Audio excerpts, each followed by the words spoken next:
नमः शिवाय। जय गणपति देवा। राधे राधे। आज हम बात करेंगे तुलसी माता के अद्भुत महत्व की और उन 3 पवित्र शब्दों की जिन्हें बोलकर अगर कोई व्यक्ति तुलसी माता को जल अर्पित करता है तो उसकी हर मनोकामना पूरी होती है और उसके जीवन से दरिद्रता सदा के लिए दूर हो जाती है। बहुत समय पहले की बात है, एक दिन भगवान विष्णु वैकुंठ लोक में विश्राम कर रहे थे। उसी समय माता लक्ष्मी उनके पास आई और बड़ी विनम्रता से बोली, हे स्वामी, मैंने सुना है कि तुलसी माता को जल देने से असीम पुण्य प्राप्त होता है। कृपा करके बताइए कि तुलसी माता को जल देने का वास्तविक महत्व क्या है और इसे कैसे अर्पित करना चाहिए। भगवान विष्णु मुस्कुराए और बोले, प्रिय लक्ष्मी, तुलसी माता मेरे हृदय के समान पवित्र हैं। वे मेरे सभी भक्तों की कल्याणकारी शक्ति हैं।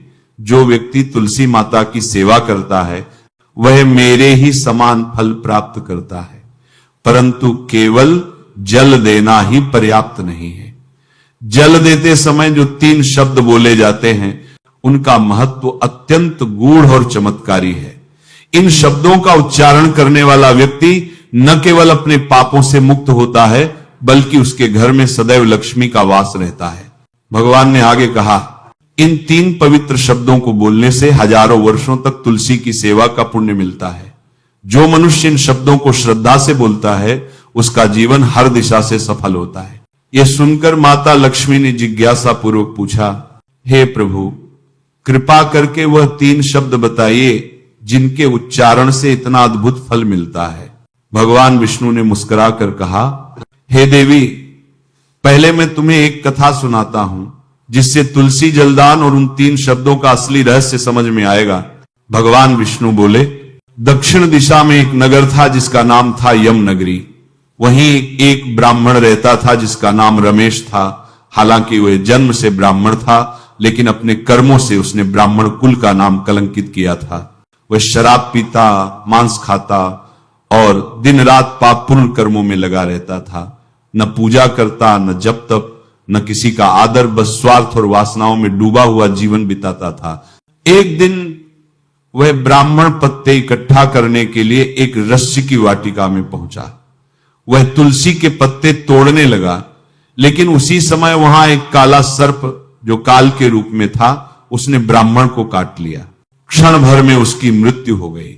उसके मरते ही यमदूत प्रकट हुए। उन्होंने उसकी आत्मा को पकड़ लिया और यमलोक की ओर ले गए। मार्ग में ब्राह्मण भय से कांपने लगा और रोते हुए बोला, हे यमदूतों, कृपा करो, मुझे जाने दो, मैंने क्या अपराध किया है। यमदूत कठोर स्वर में बोले, पापी ब्राह्मण, तूने अपने जीवन में कोई भी शुभ कर्म नहीं किया, धर्म का अपमान किया, पाप किए। अब तुझे यमलोक में दंड मिलेगा। जब उसे यमराज के सामने लाया गया तो चित्रगुप्त ने उसके सारे पाप गिना दिए। यमराज ने आदेश दिया, इसे घोर नरक में डाल दो ताकि यह अपने पापों का फल भोगे। ब्राह्मण को भयंकर अग्नि में फेंक दिया गया। वहां वह कई वर्षों तक जलता रहा, चीखता रहा। फिर जब उसके पाप कुछ कम हुए तो उसे अगले जन्म में एक बैल के रूप में जन्म मिला। अब वह बैल दिन रात भारी बोझ ढोता था। उसका मालिक निर्दयी था। वह दिन भर काम करवाता और रात को भी चैन नहीं देता था। धीरे धीरे बैल की शक्ति खत्म हो गई। मालिक ने उसे एक लंगड़े आदमी को बेच दिया। वह लंगड़ा व्यक्ति भी उससे बोझ उठवाता रहा। 8 वर्षों तक उसने ऐसा कठिन जीवन जिया। एक दिन वह बैल एक पहाड़ी चढ़ते हुए थकान से गिर पड़ा। लोग इकट्ठा हो गए। कुछ दयालु व्यक्तियों ने उसके मुंह में पानी डालने की कोशिश की। तभी एक पुण्यात्मा व्यक्ति ने अपने पुण्य का थोड़ा भाग उस बैल को दे दिया। यह देखकर बाकी लोग भी ऐसा करने लगे। यहां तक कि पास खड़ी एक वेश्या ने भी अपने पुण्य का अंश उस बैल को दे दिया। थोड़ी देर बाद वह बैल मर गया। यमदूत आए और उसकी आत्मा को फिर यमलोक ले गए। जब चित्रगुप्त ने उसका लेखा देखा तो वे आश्चर्यचकित रह गए। उसके सारे पाप समाप्त हो चुके थे। यमराज बोले, हे ब्राह्मण, उस वेश्या ने तुम्हें अपना पुण्य देकर तुम्हारा उद्धार कर दिया है। अब तू पुनः मनुष्य के रूप में जन्म ले सकता है। इस तरह वह ब्राह्मण फिर एक श्रेष्ठ कुल में जन्मा। जब वह बड़ा हुआ तो उसे अपने पिछले जन्म की बातें याद आने लगी। उसे याद आया कि एक वेश्या ने उसे अपना पुण्य दिया था। वह तुरंत उस वेश्या को खोजने निकल पड़ा। जब ब्राह्मण बड़ा हुआ और उसे अपने पिछले जन्म की बातें याद आईं, तो उसने तय किया कि उसे उस वेश्या से मिलना ही होगा जिसने उसे जीवन दान दिया था। कई नगरों में भटकने के बाद आखिरकार वह उस नगर पहुंचा जहां वह वेश्या रहती थी। अब वो बहुत बूढ़ी हो चुकी थी। ब्राह्मण उसके घर गया, उसके चरणों में झुककर बोला, हे माता, मैं वही बैल हूं जिसे तुमने अपने पुण्य से उद्धार दिया था। तुम्हारे पुण्य के कारण मुझे पुनः मनुष्य जन्म मिला। मैं जानना चाहता हूं वो कौन सा पुण्य था जिसने मेरे सारे पाप धो दिए। वेश्या आश्चर्य से बोली, हे ब्राह्मण, मैंने तो कोई विशेष पुण्य नहीं किया। मैं तो पापों में डूबी हुई एक साधारण स्त्री थी। हां, मेरे घर में एक तोता था जो पिंजरे में बैठा हमेशा एक ही मंत्र बोलता रहता था। शायद उसी के प्रभाव से मेरा मन पवित्र हुआ और वही पुण्य मैंने तुझे दे दिया था। ब्राह्मण ने कहा, मुझे उस तोते से मिलना है। वो कौन सा मंत्र बोलता है, यही मैं जानना चाहता हूं। ब्राह्मण और वेश्या दोनों उस तोते के पास गए।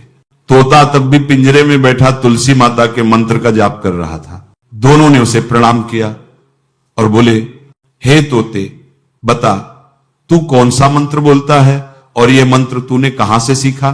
तोता बोला, हे ब्राह्मण श्रेष्ठ, पिछले जन्म में मैं भी एक ब्राह्मण था। मुझे अपने ज्ञान और अहंकार का बहुत घमंड था। मैंने अपने गुरुजनों का अपमान किया, कभी किसी का आदर नहीं किया। इसी पाप के कारण मुझे मृत्यु के बाद तोते का जन्म मिला। जब मैं छोटा था, मेरे माता पिता का देहांत हो गया और मैं अकेला पेड़ पर रो रहा था। तभी कुछ मुनि उस रास्ते से गुजरे। उन्होंने मुझे देखा और दया करके अपने आश्रम में ले आए।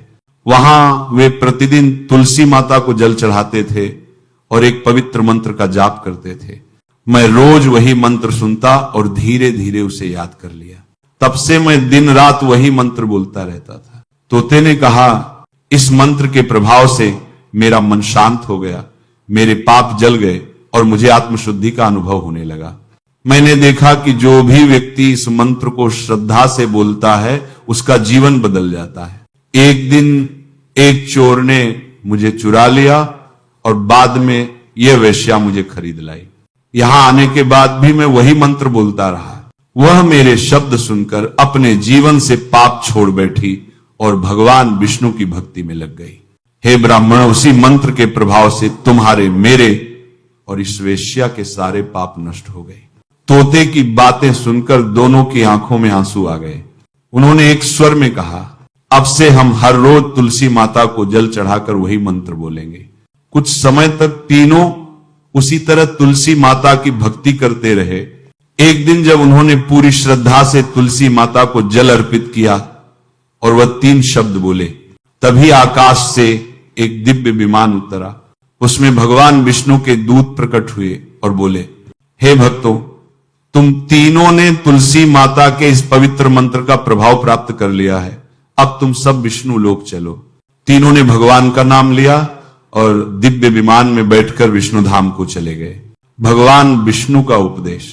भगवान विष्णु ने माता लक्ष्मी से कहा, हे देवी, तुमने देखा तुलसी माता के केवल 3 शब्दों वाले मंत्र ने कैसे एक पापी ब्राह्मण, एक वेश्या और एक तोते तक का उद्धार कर दिया।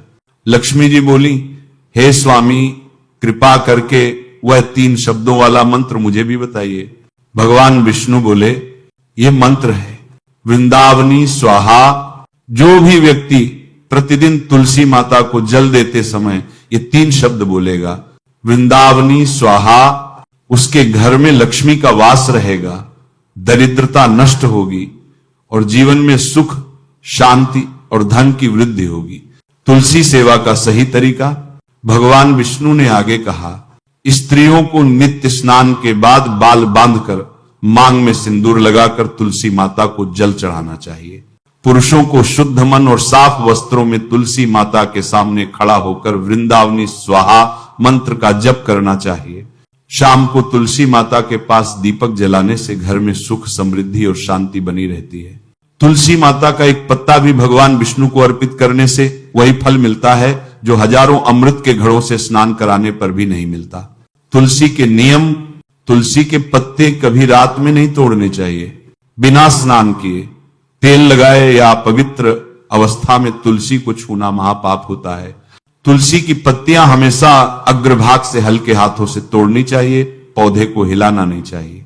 नाखून से पत्ता तोड़ना वर्जित है।